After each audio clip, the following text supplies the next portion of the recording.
From UFOs to psychic powers and government conspiracies, history is riddled with unexplained events. You can turn back now or learn the stuff they don't want you to know. A production of iHeartRadio.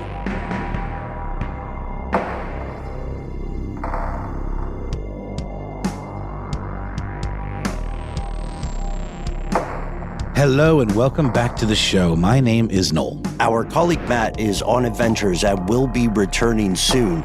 Shout out, as always, to our super producer, Paul, Mission Control Decant. Most importantly, you are here. That makes this the stuff they don't want you to know.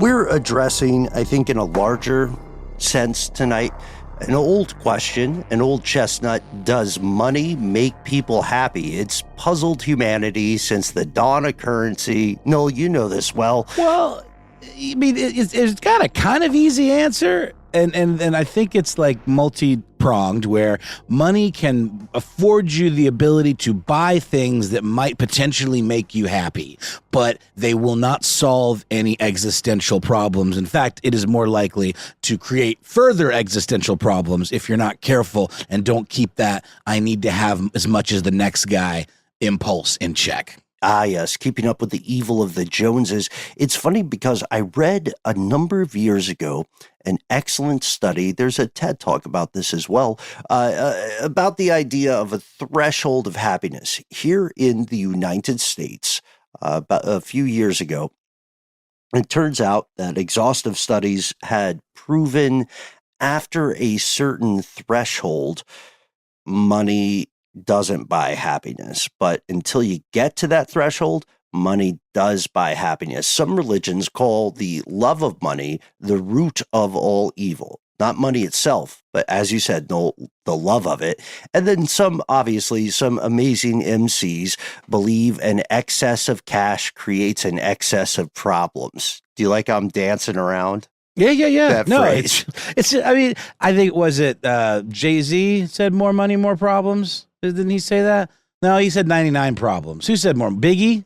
Maybe it's just a thing that's been floating around the hip hop community for. Yeah, it's also a Biggie thing. Yeah, it's a Biggie nailed thing. it. But there's some truth to that, because every time you level up, if you continue down that road, there is sort of like a sort of like an always chasing kind of quality. And it's always, further things you have to service, and then further amounts of paranoia. And then the idea of like, what if everybody's just after me for my money? What if nobody actually likes me and they're just hanging around? And then before you know it, you're surrounded by people that you exclusively pay. Yes, aspiration as addiction. That's fascinating. It is an open secret here in the United States, and indeed across the planet, that people with a lot of money, a lot of financial heft, often end up above justice. At the same time, to your point, these individuals can often end up being targets of insidious conspiracies. And this is what brings us to tonight's episode. A billionaire who one day simply disappeared. Not super widely reported in the West, but we want to give a special shout out to our brother Matt Frederick, who suggested this idea. Can you, Noel, you're better with these accents than I am. Can you do the name? Yeah, the Danish is definitely its own thing. I do believe it's Carl-Erik Björkegren. There we go. There might be an accent on the keg, but I think it's Björkegren. There's the umlaut over the O, which makes it a Björk. It really is spelled like the famous Icelandic, so incredible singer, songwriter, artist, producer, Björk. But most people say Björk, so I believe it would be Björkegren.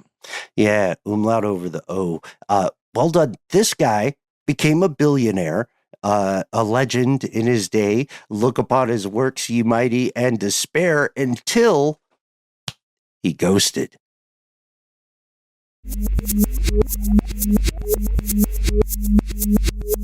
Here are the facts. All right, let's call him Carl, lest we offend with our accents.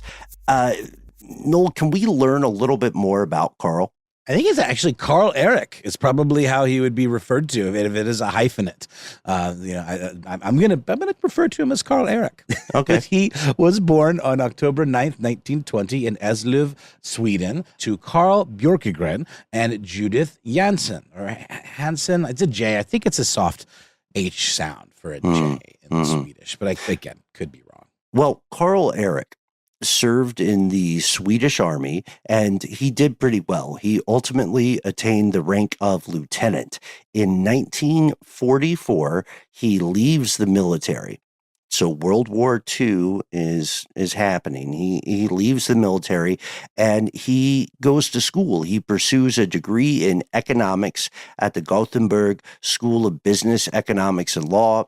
He's there for quite some time. He graduates in 1953, and when he graduates, he becomes a sort of starting level, dare I say, infantry level accountant for an engineering company called Sandvik. And this is, honestly, this is a real started from the bottom story.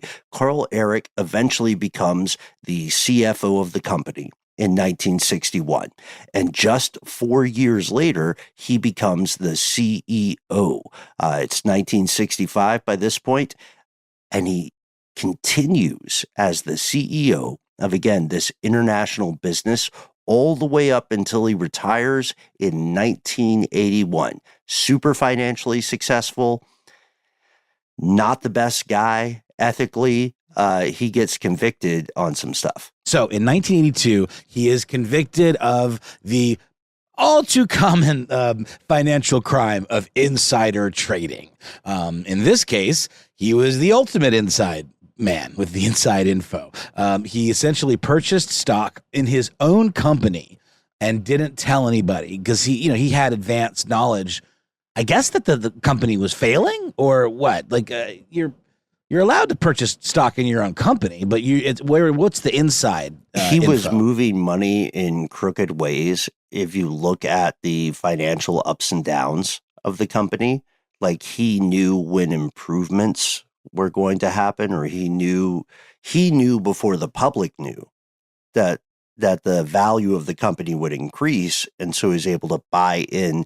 He might have, I don't know, insider trading is tricky. It's tricky. Right? Yeah. Because CEOs have stock in their own companies all the time, and in theory, if you're a good CEO, you're gonna kind of know when improvements are coming, quote unquote. But the improvements that you might think are improvements don't necessarily always equal a stock shift. It's usually something catastrophic or like an acquisition or something. But typically, an insider trading scandal would involve somebody knowing a company was going to tank in advance. Right. Or maybe knowing a pandemic is going to occur and you are sleeping with a congressperson and insider trading doesn't apply to them. Anyway, it's very interesting, and the laws about it are somewhat murky. Yeah. And our boy Carl-Erik also has a rocky personal life. He has 5 children and 4 ex-wives. All told. That's 4 marriages. All this news, it didn't sink him. Quite the opposite. In fact, when he retired in 1981, that's when his fortune really took off. Chairman of the board at several companies, huge investor in manufacturing and real estate. He controlled or owned all sorts of things. He was kind of playing Monopoly. Like, how in Monopoly, you go across the board, you buy houses, then you buy hotels. He owned all these hotels. I would say at a certain level of money, you kind of lose your nationality. You become international or globalist. He had homes in the United Kingdom. He had home that we know about. Really weirdly, he had a nice home in Florida. I didn't know that's something that people in Sweden aspired to. Yeah, almost like to the point of that too big to fail kind of situation, like an economy of scale in human form, right? Mm-hmm. Yeah. One of his compounds in Sweden was a mansion. He lived a very extroverted, extravagant lifestyle. At his highest, as far as we can tell, his net worth in the late 1990s was around 2.5 billion kroner. Swedish kroner, which is over $700 million. And he was close to being, all told, a billionaire. At this stage in the money game, people also tend to collect art. I thought of you researching parts of this because we talked about Picasso recently in Strange News, and he bought a lot of actual Picasso. And he once said, this is a true story, he once said, "You buy art with your own money. You make investments with other people's money." Very Bernie Madoff. It is a little bit. And, Picasso is one of those kind of crown jewels of any art collection. You got your Picasso, maybe a Warhol or two. He also had Chagall, and an artist that is very famous and collectible, Juan or Joan Miro, a Spanish artist who I was not familiar with until I just was in Barcelona and went to the Joan Miro Institute or whatever. It's kind of in the really high castle-y part of Barcelona. I believe it's called Montjuïc. There's also a Gaudi Park that's right up there as well, but really cool sculptor. I would hazard a guess that Tim Burton was really into Joan Miro and his like kind of Beetlejuice-esque sort of macabre, weird freestanding sculptures. He also had, Ben, you'd love this, a fountain filled with mercury.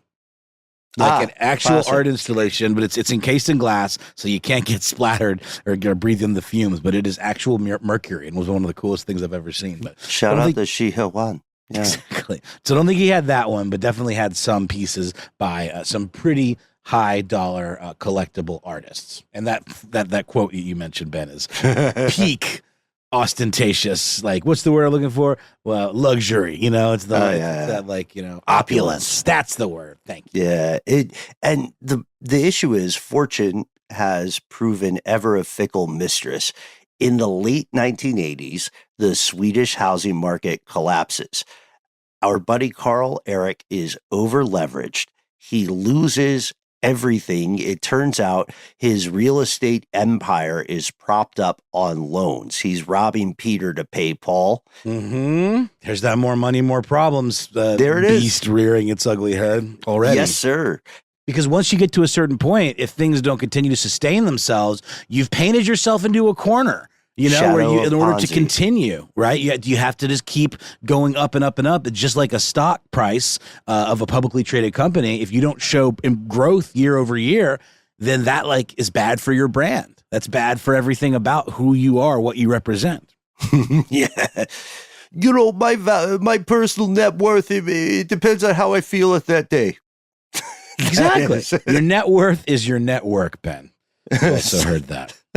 So he had no money to pay off these immediately due loans in the wake of this collapse.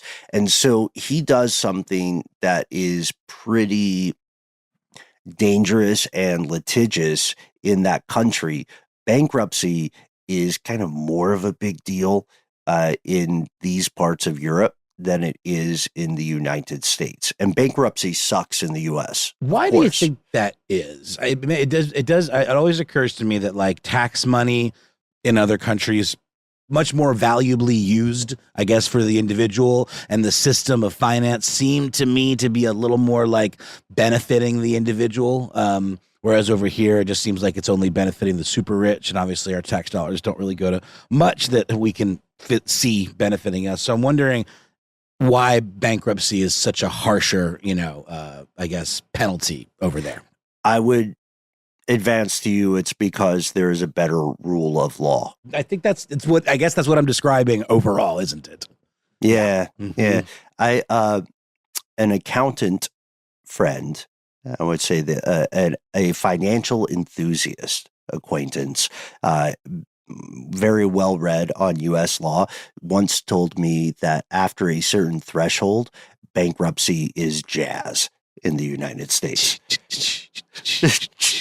I mean, that's the same with tax loopholes over here. I just don't picture those existing quite as prevalently in other countries, but also it seems like the tax system might already be a little more fair and a little more designed to help out individuals.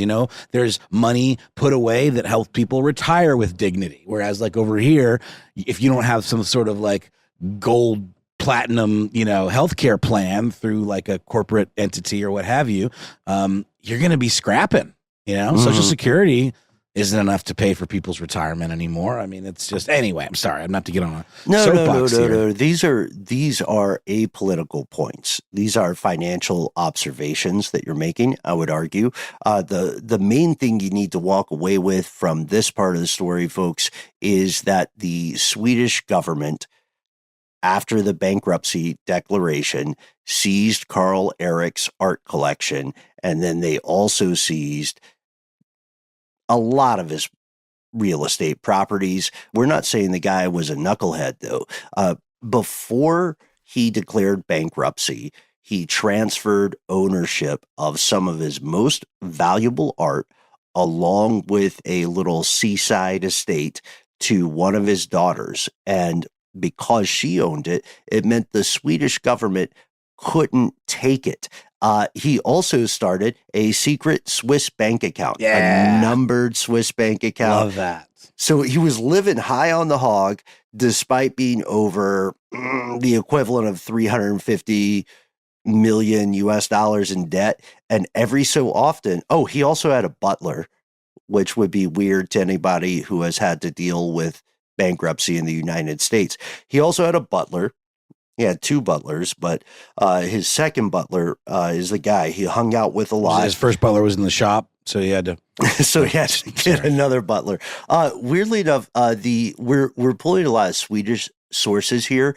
The translation is something like ground service, because he was a little too hands off to do a lot of around the house work.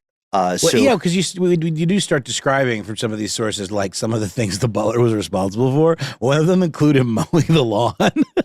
Yeah, I just thought that seemed outside of the realm of the butler, a little more like of the groundskeeper. But it does seem like, to your point, and even that term "ground" does make me think more of groundskeeper. But it sounds like this guy was kind of a Swiss Army knife type character. He did a little of everything. He's kind of a dog. He was a driver. He was sort of a valet. Right? Yeah. Footman. Yeah, there you go. A second. He can get his hands dirty, He can cook meals. He would do the housework. And then he would apparently go hang out with his kid, which I think is very interesting. Yes. This idea of the life of a butler, I always think, like, what do they do when they're not buttling, We should also do a ridiculous history episode on the ridiculous history of butling. Oh gosh, even I just want to know more of the origin of the word to buttle. Yeah, I think you also like butling as a word. It's so weird. Absolutely, but how does one buttle? It seems to encompass quite a lot of different disciplines. I have research on this. There is a prestigious school of butling, of butlery. It's in the United Kingdom, and it's sort of the feeder school to serve aristocrats, to serve the royal family. All right, I'm getting on a tangent. Did Mr. Belvedere go to that? I have to know. No, but I mean, the act of service is an art in and of itself, and even like a really, really good waiter. There is a certain art to that. So we're not here to mock butlers or the art of butling, because it is very much a certain set of skills. Yeah, don't come for us, Big Buttle. I love that we're establishing this trust relationship. So a lot of times when people have that close familiarity, they build rapport and trust. So it came to pass that with this secret Swiss bank account, every so often, Carl-Erik and his butler would travel together to Switzerland from Sweden to withdraw money from this numbered bank account. And sometimes, Noel, Carl-Erik would just send his butler, who has not currently been identified officially due to Swedish law. You would just send him to do the banking. So we know the first question that we always have, and you'll see as we get into it, is the name of the butler. On June 2nd, 1994, Carl-Erik disappears, vanishes. Ben, I have to just go ahead and let it out right now. We were talking over text before we recorded this episode, and with the whole butlerness and sort of foul playness of it all. It's starting to feel like a Clue scenario, you know? Yes, yeah. So on June 2nd, 1994, Carl did in fact disappear. The butler, who was on the way back to the house after renting a lawnmower, like we said, arrived at the house, noticed Carl had packed a overnight bag kind of situation, and laid out an overcoat because it was raining a bit at the time. At this time, his itinerary indicated that he was going to fly to Stockholm that afternoon to finalize, I guess this would be his fourth divorce with his lawyer, and was going to also be in the company of one of his daughters. Yeah, and he was going to meet with these folks in Stockholm. Carl-Erik is very much alive at this time. The butler speaks with Carl-Erik, and when the butler later talks with Swedish investigators, he says, the guy seemed fine. I made him breakfast. I mowed the lawn. I told him that I have to go hang out with my daughter. I have to keep an eye on my daughter basically for a 2-hour time window. And I will be back this afternoon to drive you to the airport. And so when the butler returns, Carl-Erik has vanished. His bag that you mentioned earlier and his overcoat, they are still at the house. But his passport is no longer there. Now, we can't say for sure whether he clocked the passport the first time around, but a passport, I keep it in a very specific drawer. I would imagine it's something that, if you're traveling in Europe a lot during this time where you would need a passport, even just to, go a relatively short distance, that's an important piece of paperwork that your butler would probably know the whereabouts of, I would think. Especially if you knew about your secret Swiss bank account. Yeah. He probably this butler definitely knew where his passport was. Right. And so investigators look for these kind of relevant documents. Nothing is missing except for the passport and the person, Carl-Erik. As of tonight's recording, Carl-Erik has not been seen in any provable way. So our question tonight, what happened? We'll get right to that after a quick word from one of our sponsors.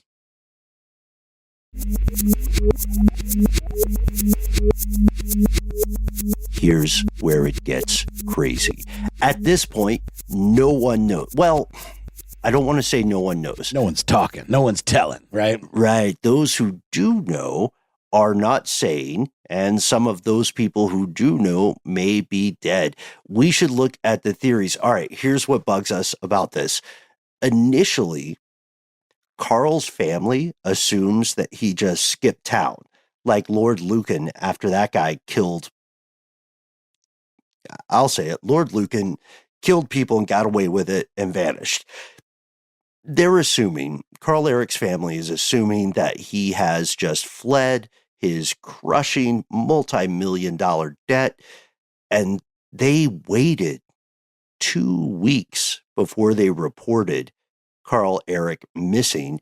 And when they reported the guy missing, everybody in Sweden knew about this dude. When they reported him missing, the police said, oh yeah, he ghosted because he is crushed by debt. That guy was a dirtbag. He owed money. He owed money all over town. It's like the Big Lebowski. He kidnapped himself. He's like the Big Lebowski kind of situation. He owed money all over town. It is a small community. I mean, he's a high profile figure, and there were various, I guess, versions of where he might be. Yeah. He's more than Elvis. He's in a hotel in Oman. Or getting a haircut somewhere in Granada, perhaps. No, wait. Shopping in Stockholm for a new Bjorn. Wait. It's like a piece. It's like a footstool. Soaking it up under a waterfall in Paraguay, with some sort of backpacker type scenario. There we go. I like it. That's a verbatim quote from Swedish investigators, right? The Iguazu Falls in Paraguay are beautiful, actually, that time of year. So it's like cooler even than Niagara Falls, some say. Some do. The issue is none of these reports have at this point been substantiated. We also know that no money seems to have been withdrawn from this numbered Swiss bank account since Carl-Erik disappeared. Nothing, again, is missing except for the guy's passport. To public knowledge, he has not contacted anyone in his family since 1994, since the moment in June we described. Nobody saw him leave his house. His car was still there. His safe, however, did show signs of unsuccessful tampering. Someone tried and failed to break in. Interesting. Okay, I wonder what that looks like. The tampering, perhaps. I don't know. Like maybe it was drilled into. I mean, it's Scratch easy. marks. Yeah. Yes, yeah. Exactly. It's not easy to break into a safe unless you've got the tools and or the skills. Which you got to have the guy. You gotta have the guy. But I would think it depends. There's the integrity of the safe, I guess, maybe dictates exactly how intense the process is. I think that it is possible to do it just with like the little stethoscope, where you just listen for the clicks or whatever. And that though wouldn't leave any evidence of tampering. And that depends would also on the safe. That's also true. Some safes also have mechanisms that will show, if someone has tried to break into them. But in any case, we don't have those details. So these little bits of evidence do lead us to a couple of theories. One of the most popular of which was that he was just flying the coop, as we previously suggested, due to some serious financial pressures, let's just say. Mm-hmm. Yeah, which makes sense. The best evidence for him escaping, self-disappearing, we could call it, is that missing passport, right? He clearly did not commit pseudocide, which is the fancy word for faking your death. That's very difficult. Even, I don't know, it was way easier back in the mid-1990s. So much was. Mysteries were a lot more fun back then, because of the lack of everything being on camera, the degree to which we can, track people down. It's just, there's no more mystery in the world. Yet he would not have needed a passport to travel to Stockholm. If he left, or if someone wanted it to look as though he voluntarily departed, why would he leave his bag and coat? We have to keep in mind, to your point, that the 1990s were a long time ago. It was still possible to travel in front of international legal notices. These are the days when you could get in trouble with Interpol or something, Mm-hmm. and you would have those intense conversations where you would say, "We have 2 hours to get to the airport, to Exville." And so, with this theory, again, the primary evidence being that the passport disappeared, as well as the person. The speculative thing we could say here is that he could have leveraged various European travel agreements to kind of daisy chain a passage through different countries, and then only need to use the passport when you get to the waterfall in Paraguay. There you go. Yeah. And he would have made a stop off at that Swiss bank in advance of that, which he wouldn't have needed to show a passport for that action. Right. Just an account number. Exactly. And but I just really quickly, Ben, we have this notion that the butler could have been sent in his stead, to get money from this account. Maybe I'm watching too many like Jason Bourne movies, but typically when you go to withdraw money from these types of accounts, don't you have to like be the person or have like an ID that matches your face? Or it almost feels like it would have had to have been a special arrangement or something, Interesting. To my knowledge, at that point in the 1990s, before Switzerland's laws really changed in regards to banking, you just needed the account number. That's, you know what? Now that you mention it, I'm thinking back on more movies. There certainly are also examples where they just write it down on a piece of paper and hand it to somebody, and then that's a no questions asked kind of situation, which I guess is the feature, not the bug of these types of accounts, right? Yeah. And this leads us to our second theory. What if the guy did not disappear himself? What if someone wanted Carl-Erik dead? If we're looking at suspects, number one with a bullet, is the butler. We're still trying to find his name. Turns out this guy, kind of a shady character. No offense to anybody else who rents lawnmowers, but in addition to that, he had previously been convicted of frauds and scams in the past. He's also the last person to have provably or allegedly seen Carl-Erik alive. Which is usually the first person that people look at.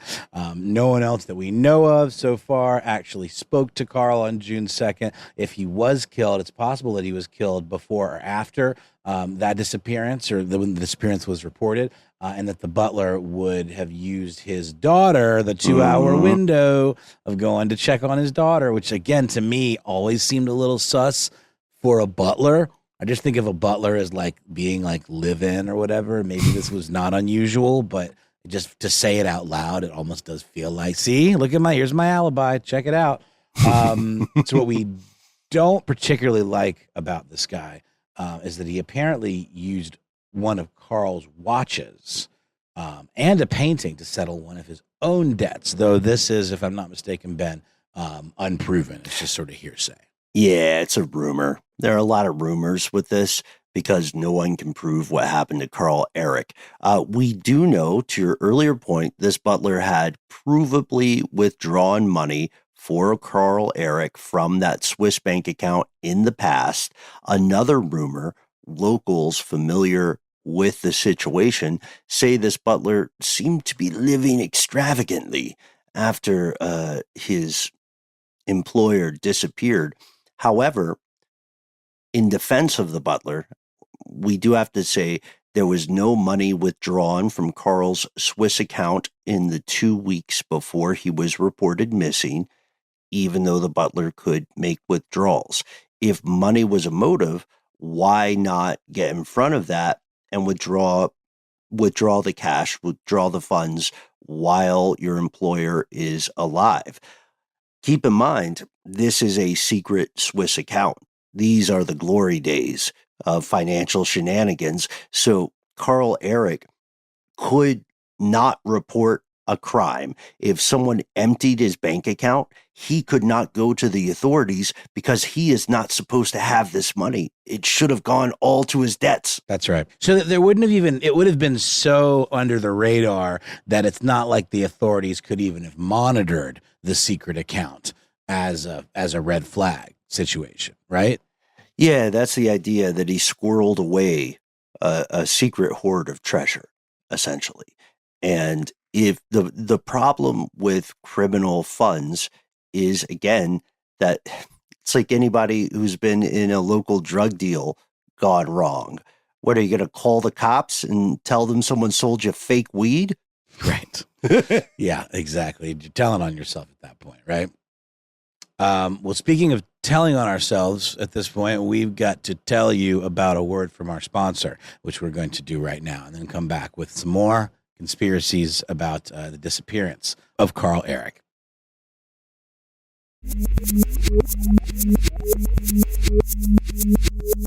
And we've returned. I want to take a moment and tell you what a beautiful segue. You know, it was a reach, but it needed to be done. Mm-hmm. Yeah, just like bankruptcy in America for the wealthy. It's kind of like jazz. You just did it. It's like a cosmic gumbo. It does move to the beat of jazz. No, I just rewatched that sketch. All right, here's the idea. Another theory, theory 3. The cartel, or a cartel, a criminal cartel, killed our buddy Carl-Erik because the rumor has it. God, I'm reminded of the Adele song. The rumor, is it Adele? I don't think I know that one. Wait, no, it's a different. Rumor has it. Someone write in, please help us. Conspiracy at iHeartRadio.com. I'm not going to try to sing the melody, but all right, we'll get to it. The idea is that aside from owing a lot of money to business partners and banks and swindled investors, it seems that Carl-Erik had personal loans to the sum of 200 million kroner. The idea is that he may have had these personal loans to criminal organizations.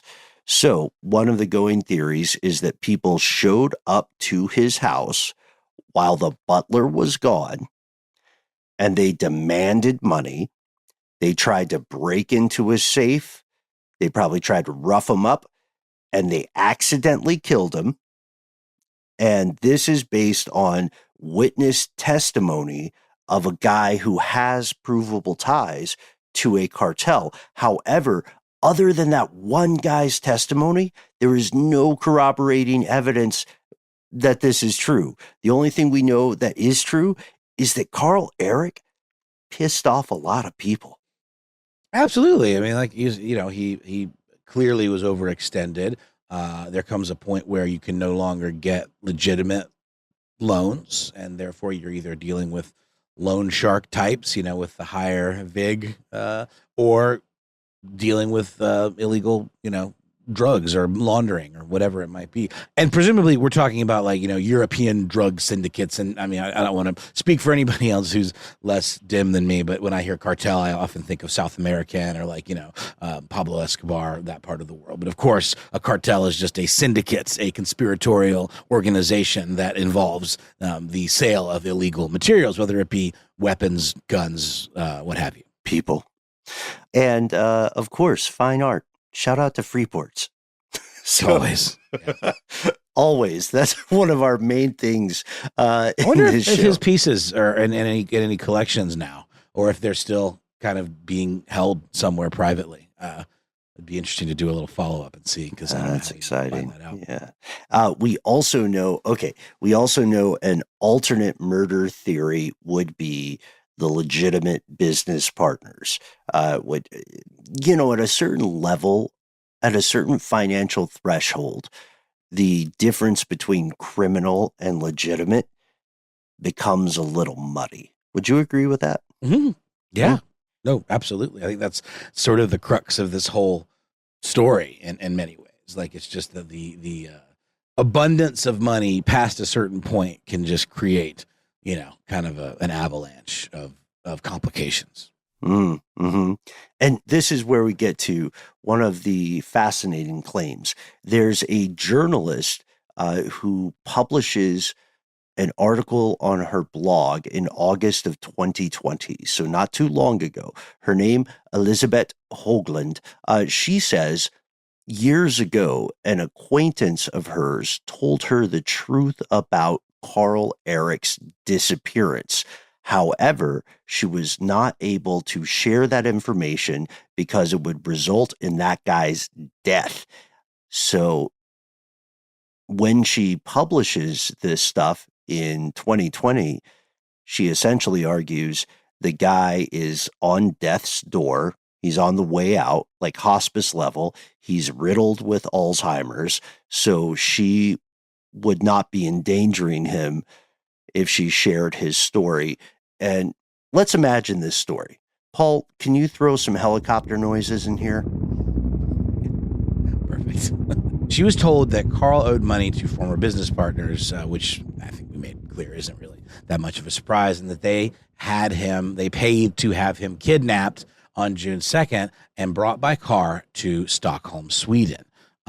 Once he was there, he was murdered, most foully, and then flown by chopper, equipped with pontoon boats for making a water landing over Stockholm's Skarsgård. Is that like a body of water? Yeah. Okay. It's also a fabulous acting dynasty. I think that's Skarsgård. So, according to the story, this helicopter, if we're not familiar with helicopters, let's picture puddle jumping aircraft. Like if you've ever seen the aircraft that can land on the water, these pontoons are generally cylindrical things that will help. Floaties, just airplane floaties. They're right? floaties. Mm-hmm. Yeah, nailed it. Mm-hmm. We didn't even need me to say all that. You should have like just floaty said floaties. Skis. Yeah, little floaty skis. Yeah. So according to this story, is reported by this journalist, Carl-Erik's body was placed upon one of those pontoons, and when the helicopter reached a certain distance in the water, they maneuvered sideways. So they kind of shrugged and they dropped the body into the water, never to be seen again. That's a lot for a legitimate business partner to do. That's more a cartel move, I would say. Absolutely. No, business or business partners hiring somebody from, a criminal enterprise. A hidden hand. I think that might be it. And honestly, Ben, I mean, this certainly feels a lot more plausible than the butler did it.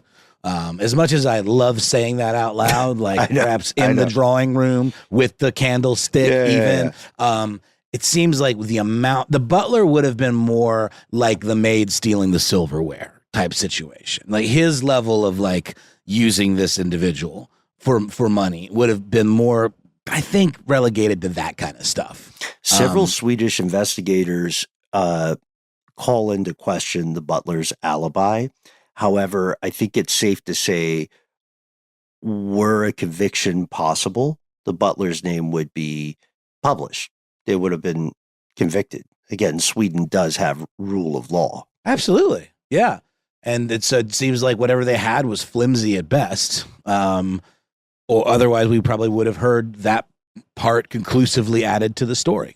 Also, this is interesting because we were texting each other a lot about this. Carl-Erik was nothing if not a planner. And we've been circling around. You don't stack that many ducats unless you're relatively good at planning at the very least. Yeah, planning and prevarication. So if we admit that even back in the 1990s, most people are trained already to keep their passport on their person, such that when you move, your passport moves.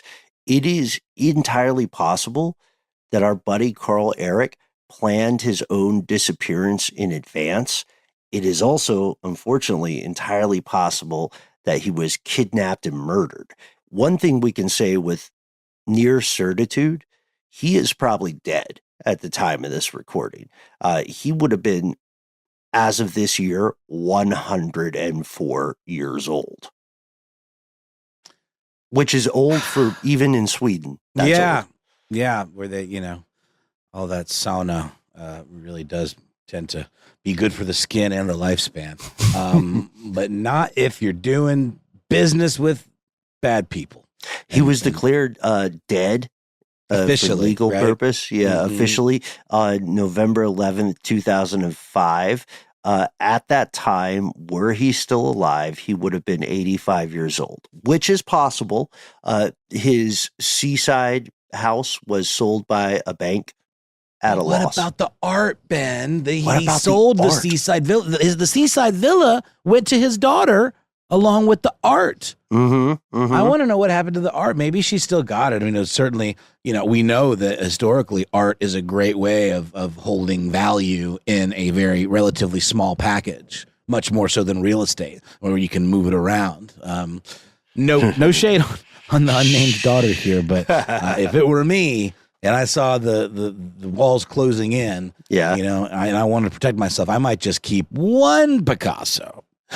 just as an insurance policy. Yeah, just what you could have one Picasso as a treat. So here's the deal, folks. Right now, as we record, the case of Carl-Erik Björkegren, the disappearance remains unsolved. The one thing we can say with absolute certitude is there was something they don't want you to know. And we would love to hear your thoughts about this. Write in, tell us, especially if you are from Sweden or familiar with this story, familiar maybe with, to Noel's earlier point, some of the art. Where did that end up? That might be a good lead. The funny thing is, Ben, I Googled this guy's name. And like, I like to look, I'm a visual learner. I like to watch documentaries and try to find things on YouTube. And there was nothing in English language about this case at all on YouTube. I did find a podcast episode of a show called Mysterious Circumstances that I wasn't thus far familiar with, but there's a pretty decent little kind of episode about the disappearance of Carl-Erik Björkegren. But yeah, precious little out there about it. And thus we pass the torch to you. Be it yours to hold it high if ye break faith with those who die. Oh gosh, I'm not going to quote any more World War poetry. You may. I'll allow it. Oh, it's not great. up to me, but you know. It's called Flanders Field. It's a really good poem. Anyway, find us online. Tell us your thoughts. That's right. You can find us at the handle Conspiracy Stuff, where we exist on Facebook, where we have our Facebook group. Here's where it gets crazy. On X, FKA Twitter, and on YouTube, where we have video content rolling at you on the regular. On Instagram and TikTok, however, we are Conspiracy Stuff Show. Hey, also, Noel, are the rumors true? What if someone wants to call us on a telephonic device? I'm afraid you're out of luck. We don't have a recourse for that. I'm just joking. You know that's not true. You can, in fact, reach us at 1-833-STDWYTK. You got 3 minutes. Leave yourself a voicemail. Give yourself a clever nickname. Let us know what to call you on the show, and if it's okay for us to play your comment on the air. And you never know. You might hear it on one of our weekly listener mail episodes. In Flanders fields, the poppies blow between the crosses, row on row, that mark our place, and in the sky the larks still bravely singing fly, scarce heard amid the guns below. We are the dead.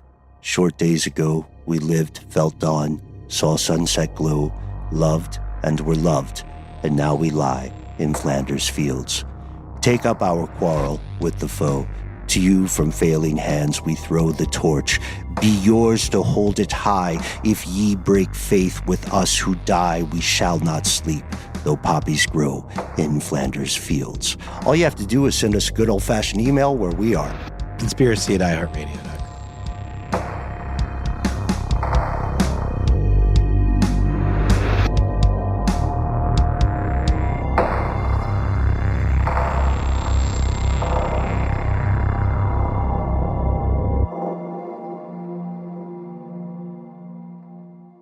Stuff They Don't Want You to Know is a production of iHeartRadio. For more podcasts from iHeartRadio, visit the iHeartRadio app, Apple Podcasts, or wherever you listen to your favorite shows.